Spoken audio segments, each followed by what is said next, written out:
তুমি দেখবে মেসির একটা বডিগার্ড আছে,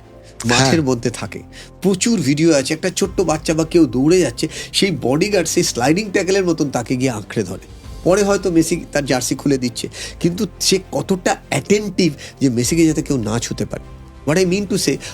আমরা যদি আমাদের লাইফে ওরকম বডিগার্ড মেন্টালিটি তৈরি করতে পারি যে আমার লাইফে একটা মিশন আছে, মিশনটা আমি লিখেছি 2030-তে আমি কোথায় রিচ করতে চাই, আজকে আমি 2024-এ আছি, এই 6 বছরটাকে আমি একটু ব্রেক করে নিই, যে আমার 3 বছরে আমার টার্গেট কী,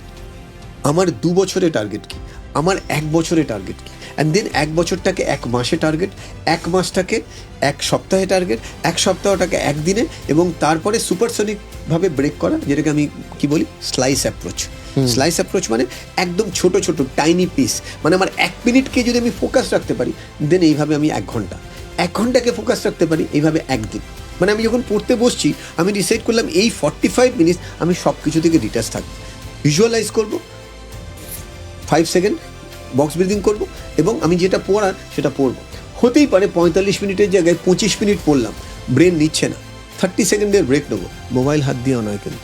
মোবাইলের চক্রব্যূহের মধ্যে আটকাবো না। সো আমাদের এইখানে ফ্রেম করতে শিখতে হবে, এবং যার যে ফ্রেম আছে সে যদি নিজেকে রিফ্রেম না করতে চায়, তুমি হেল্প করতে পারবে না।